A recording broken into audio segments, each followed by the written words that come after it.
Para pemirsa, Anda sedang bersama dengan pemilik Facebook Sukses Berhasil Mantap.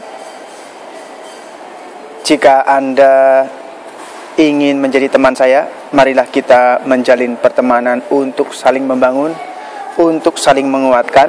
Dan di bawah video ini ada tulisan Sukses Berhasil Mantap. Anda bisa menambah ke dalam pertemanan di Facebook Anda dan nanti akan saya confirm. Hati-hati karena ada banyak penipuan melalui Facebook sudah terjadi. Saya berharap Anda tidak menjadi victim atau korban melalui Facebook. Ada yang tertipu karena minta dikirimin duit. Ada banyak sekali penipuannya, juga penipuan rayuan-rayuan gombal melalui Facebook. Ada menjalin suatu percintaan dengan gombalan-gombalan melalui Facebook, minta dikirimin duit, tapi itu semua hanya tipuan yang menyesatkan dan menghancurkan.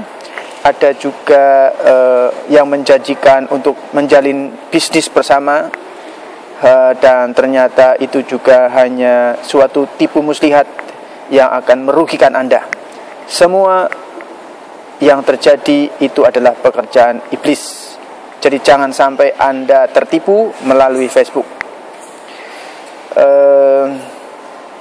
Pada pertemuan kali ini saya ingin membahas tentang Bapak Arya Wiguna.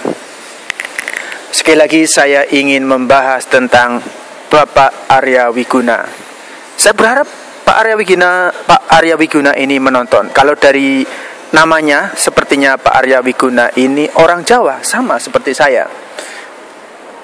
Saya nggak tahu artinya Arya Wiguna itu bagaimana, arti dalam bahasa Jawanya. Tapi saya kira ini bahasa Jawa ya, atau bahasa Sunda, saya nggak tahu. Kayaknya kalau nggak bahasa Jawa, kalau bukan orang Jawa, ya orang Sunda.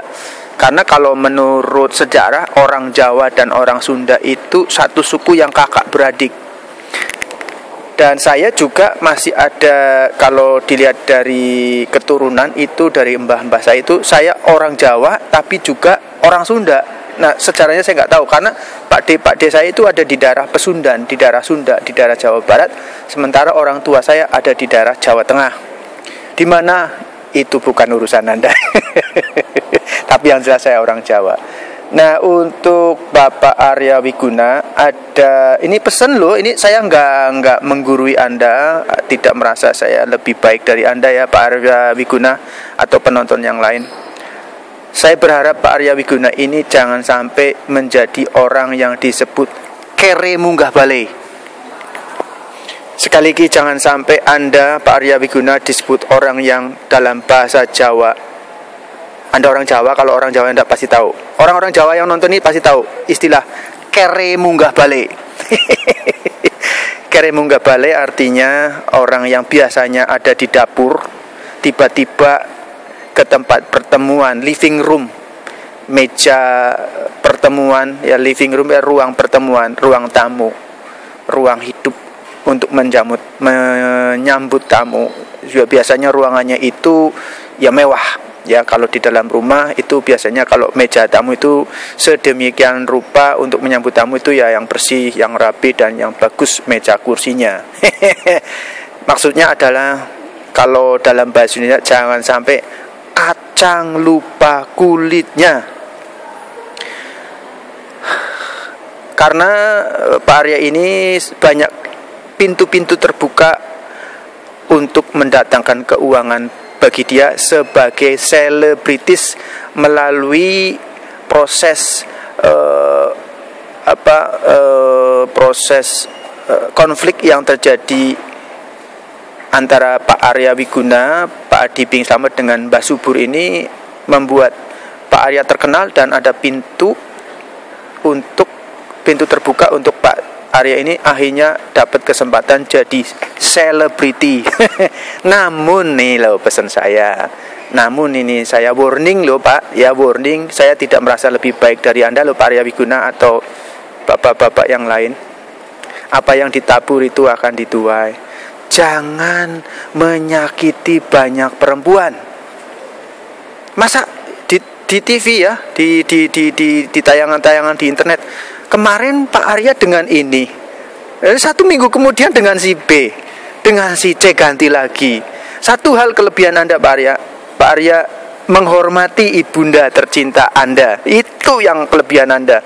Itu karena surga itu di bawah telapak kaki ibu, ajaran orang Jawa. Saya kira itu saya terima. Jadi kita wajib untuk menghormati ibu kita yang mengandung dan bersusah payah melahirkan kita. Kita wajib menghormati, menghargai orang tua kita, ibu kita. Itu kelebihan Pak Arya. Tapi saya nggak menghakimi maksudnya kayak gini loh, kayak jelek-jelekin gitu. Enggak, saya ini warning kalau boleh, kalau memang benar atau itu hanya suatu cari sensasi. Saya nggak tahu. Jadi kalau cari sensasi sih nggak apa-apa, tapi kalau benar ya, kalau yang saya lihat itu benar, waduh Pak Arya kok ganti-ganti perempuan pacarnya, minggu kemarin dengan si B dengan penyanyi dangdut, terus kemudian minggu kedepannya lagi dengan si C dengan bintang film apa. Anda sudah menjadi selebriti, Anda wajib bersyukur, tapi jangan terlalu banyak menyakiti perempuan, nanti Anda bisa hancur karena itu. Benar. Anda bisa hancur. Siapa sih yang mau disakitin?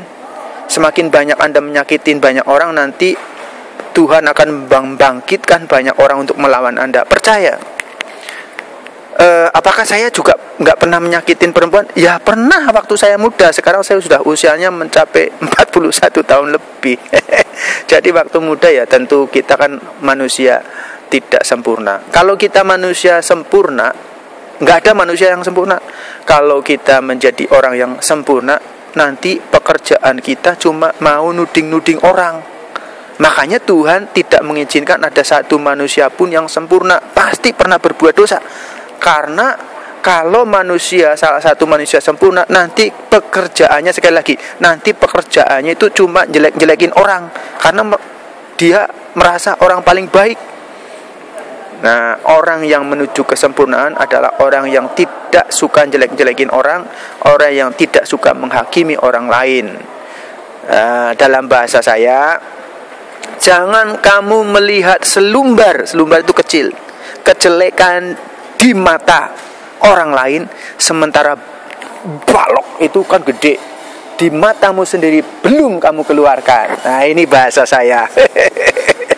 Jadi jangan kamu melihat kejelekan orang lain, nuding-nuding kejelekan orang lain yang begitu kecil, sementara kejelekan yang begitu besar di dalam diri Anda belum dikeluarkan. Nah, itu dia. Jadi saya nggak bermaksud untuk menghakimi ya kepada Pak Arya, enggak. Saya cuma kasih sebagai teman ya Pak Arya. Mungkin Anda nonton video ini, ya saya berharap nonton video ini. Warning, hati-hati, jangan terlalu banyak menyakiti kaum perempuan. Nanti Tuhan akan membangkitkan banyak perempuan untuk melawan Anda. Percaya. Atau Tuhan akan membangkitkan suatu hal yang lain untuk melawan Anda. Jadi kalau saya lihat Mbah Subur ya tetap salah sih, tetap, karena tidak mengikuti ajaran agama, katanya dia khilaf atau karena dia tidak tahu, mempunyai istri lebih dari 4 ya. Bagaimanapun itu mungkin dosa yang tidak diketahui bahwa ia melakukan dosa, mungkin seperti itu istilahnya ya, saya nggak tahu, mungkin seperti itulah. Jadi tapi saya lihat Mbah Subur ada sisi baiknya, karena Mbah Subur bertanggung jawab, mencukupi kebutuhan hidup istri-istrinya. Kalau nanti kamu mau menjadi istri saya, itu uang kamu ambil. Jadi Mbah Subur ya berusaha untuk membuat istri-istrinya senang secara kebutuhan yang kemewahan ya. Walaupun keuangan harta benda Mbah Subur itu perlu dikoreksi, datangnya dari mana. Kalau datangnya menggunakan kuasa-kuasa gelap, itu kuasa-kuasa gelap itu akan menyerang balik ke Mbah Subur. Percaya apa yang saya katakan ini. Jadi harta kekayaan yang biasanya menggunakan kuasa-kuasa yang nggak benar itu biasanya minta tumbal. Misalnya anaknya dalam jangka waktu usia berapa gitu. Mungkin Anda nggak percaya ya apa yang saya ngomongkan, nggak apa-apa. Kalau saya bukan merasa saya tahu lah. Tapi berbahagialah orang yang tidak melihat tapi percaya. Sekali lagi, berbahagialah orang yang tidak melihat tapi percaya. Karena hal seperti itu nggak bisa dilihat dengan kasat mata. Jadi gini, tumbalnya itu bisa jadi misalnya nanti anaknya seusia 21 tahun itu sudah membuat suatu perjanjian akan mati. Atau cara lain lagi, istrinya nanti pada waktu usia ke-70 tahun akan mati misalnya. Ya itu nggak bisa dilihat, nggak bisa dibuktikan. Tapi itulah cara-cara memperoleh harta kekayaan yang tidak benar. Itu biasanya menggunakan tumbal anaknya. Atau ya, ini saya nggak nuduh Mbah Subur loh, saya nggak nuduh sama sekali. Tapi memang ada, saya percaya ada suatu proses-proses memperoleh kekayaan dengan cara menggunakan kuasa-kuasa gelap. Dan selalu kekayaan yang menggunakan seperti itu selalu meminta tumbal. Nah, saya nggak membahas masalah yang itu. Saya kembali lagi, karena bahasan kali ini saya membahas tentang Bapak Arya Wiguna. Sekali lagi, Bapak Arya Wiguna, saya sebagai teman memberikan warning, hati-hati, jangan sekali-kali, jangan terus-menerus mempermainkan kaum wanita. Sebab Tuhan akan marah kepada Anda. Bukan manusia loh, Tuhan bisa membangkitkan banyak orang loh. Lah Anda itu ganti-ganti terus dalam 1 bulan pacarnya, ganti-ganti dalam 1 minggu, ganti. Yang mana yang benar? Satu ya satu. Enggak usah banyak-banyak. Apalah mau ngikutin Mbah Subur. Ya Pak Arya, ya Pak Arya Wiguna, ini saya cuma pesan aja juga untuk seluruh penonton yang lain. Jangan suka mempermainkan perempuan. Nanti hidup Anda hancur, rumah tangga hancur. Yang jadi korban anak-anak, kalau Anda punya anak. Ya, dari kota internasional Hong Kong, saya berharap bahwa pembuatan video ini berguna, memberikan proses pembelajaran berupa akhlak dan akhlak dan moral yang luhur, sehingga para penonton akan berbudi luhur. Demikian juga saya akan memiliki integritas dan akhlak serta moral yang berbudi luhur. Dari kota internasional Hong Kong, saya ingin mengucapkan salam, yaitu salam sukses, berhasil, mantap. Ketemu lagi, bye-bye.